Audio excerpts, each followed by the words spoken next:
Hello, hello, I'm Kads, and welcome back to the Free-to-Play review. So today's topic is going to be the latest iteration of the Hero's Path, specifically the Path of Power, featuring He-Man here. He-Man getting his soul from the path. It is a combination of a summon rush, which means you're gonna have to pull some shards, and a dungeon divers, which means you're gonna have to pull some shards. If we take a look at the info section here, there's no surprises here. The dungeon divers values are basically the same, and then all of the amounts for the shards, there's no gimmicks here. They're all the same that we're used to. Sacred shards being the most, Pramals and voids kind of being in the middle, and then ancient shards being the worst, but still a usable form of getting some points. If we take a look through the path itself, it's a pretty straightforward and linear format where you have a bunch of Titan event points, a grand total of 210, I believe, if my math is correct. You have one key here in the center. There are two key paths down below, and they are not connected. I guess they're connected at the bottom with another key.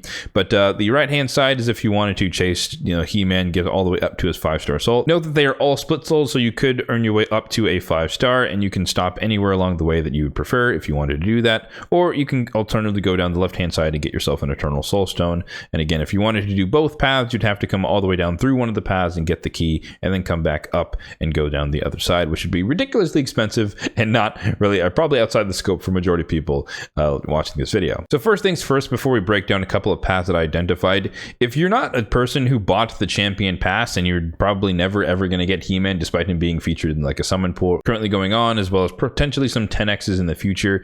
Essentially, if you don't plan on getting He-Man ever, you didn't buy the pass like myself, then this path here on the right hand side is completely pointless, and you can just ignore it, and it's not really anything to be of your concern, which essentially means that you could focus your efforts on the left hand side if you were feeling up to pulling a bunch of shards for some of the progressive chance events going on. Otherwise, there is also, of course, the Titan path, as I'll call it, which just means you're focusing on collecting all of the snow point nodes here at the top, which does not involve having to get a key at all, and so that is kind of nice. So now let's walk through a handful of paths that majority of people would probably be interested in, starting off with the Titan path, as I'm calling it, which means you're collecting all of the Titan event points here, or the snow points here, above all of the key nodes. So you'd have to start here basically at the start, come down the middle, make sure that you come down the middle. You don't have to get the key, but you do have to get this node, you have to get these nodes on the side, and then you'd have to individually come down the left hand and the right hand side, all the way down to those respective nodes, for a grand total of 30,500 points. If you were a purchaser of the He-Man Champion Pass, then you'd basically have to kind of do the same thing. Make sure you come down the direct middle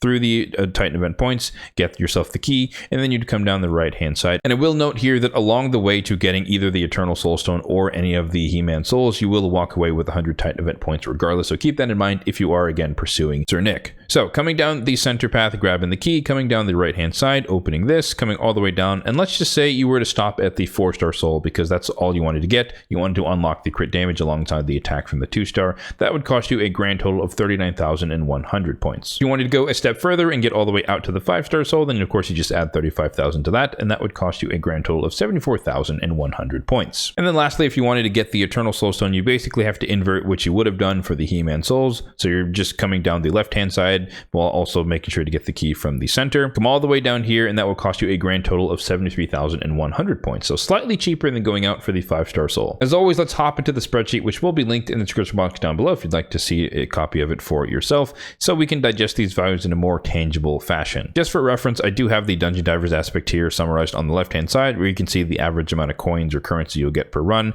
and or per energy, depending on how you want to look at it, for the multitude of different dungeons depending on your progression. But the gist of it is basically you'd have to spend like tens of thousands of energy if you wanted to do this entirely with Dungeon Divers, so that's just completely impractical for a majority of the player base, and to the point where it's basically negligible. So focusing here on the right hand side, you can see that the 4 paths are identified here and summed up in their totals. We have the Titan path, the 4-star soul, the 5-star soul, and the Eternal Soul Stone. And the important bit is the section down here summarizing the amount of shards of each type that you'd have to pull in order to get whichever rewards you're going for. So the ones I want to call out specifically are that it costs around 7 sacreds to get all the Titan event points from the Hero's Path, which is about on par with what you'd expect to see from a bonus summon rush. I guess effectively this is the bonus summon rush that I referenced in my free-to-play review of the Yuletide Titan event. And then if you wanted to just get yourself the 4-star soul, then it will only cost you 9 sacreds, but again, you'd also walk away with 100 Titan event points. If you were more interested in the 5-star Soul or the Eternal. I think 17 Sacreds is pretty darn steep, so you're probably better off pulling like close to 100 Voids if you're interested in pursuing either of those rewards. So while we're here, I might as well talk about what my plan is relative to the Path of Power. I already mentioned that relative to the Yuletide Titan event, I do want to get as many points up front as possible, just so it makes it a little bit easier in the back end, because we don't know all of the events ahead of time. And so my interest is, of course, going for the Titan path here, so to speak.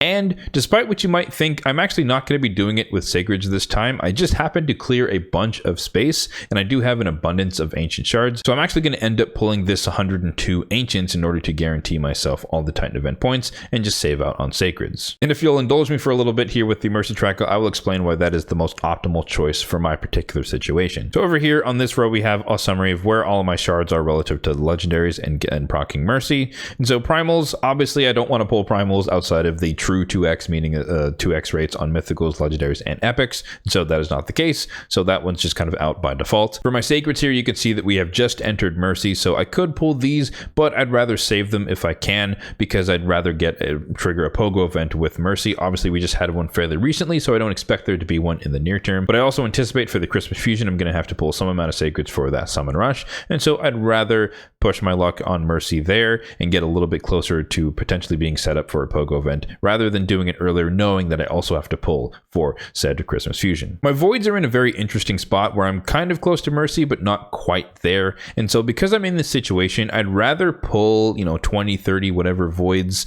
for some sort of Summon Rush equivalent like this, but only if it features my top 2 wanted Void legendaries, that being Yumiko and Siphi. And so that is not the case this go around, despite there being a ton of progressive chance events. And so I'm going to be waiting until those 2 kind of pop around, and then I'd be more curious to pull a handful, probably in 2 sets. One set to get me closer to Mercy, and then one final set to guarantee myself the Void legendary by hitting Mercy. So as a result, that leaves us with Ancient Shards. You can see here that we're pretty far from Mercy. Pulling 100 Ancients would not necessarily guarantee me a legendary, but it would bring me really, really close to Mercy, which is kind of good. Or we just happen to get a legendary along the way and it resets and it's no big deal. So it's kind of a win-win either way. And as I have mentioned many, many times on the channel, I do have an abundance of Ancient Shards, so I'm willing to sacrifice them for the purpose of this, just to preserve my strategies for the other shards that we just went over. Another aspect that kind of influenced my decision here was that honestly, the champions being offered in these progressive chance events are just not that enticing to me in particular. A lot of them, I want to say like 70% of them, I just happen to already have in terms of all the legendaries. There's no epics boosted, so there's no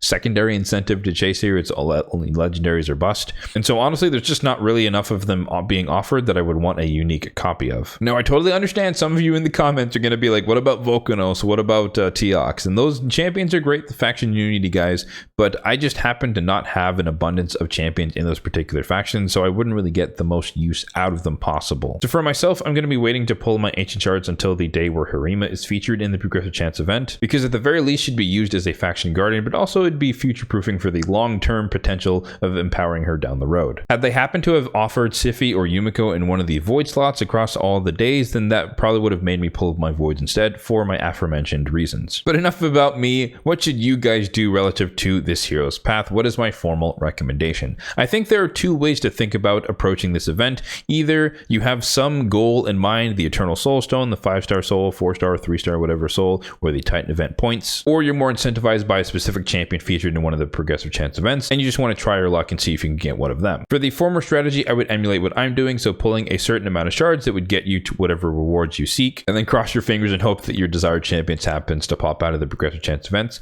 Or if you're more interested in the latter strategy, then you just chase your desired champion and then you get wherever you get in the hero's path. It could be that you just settle for something cheap like the Titan event path or the 4-star soul, or you just happen to go super ham chasing someone specific and you can end up walking away with an Eternal Soul Stone instead. So up to you guys how specifically you want to handle this, but I do recommend participating at the very least to secure some subset of the Titan event points if you are pursuing the Sir Nicholas, the milestone 5 of the Yuletide Titan event. So there you have it. That's going to do it for the free-to-play review of the Path of Power. Let me know in the comment section down below what your strategy is relative to this iteration of the Hero's Path is going to be, and feel free to let me know which day you plan to pull your shards on, if you plan to pull any shards at all. As always, if you did find this video helpful, then be sure to hit that like button down below. It really does help out the channel, and feel free to subscribe to the channel for more content just like this one in the future. Thanks for watching, and have a good one.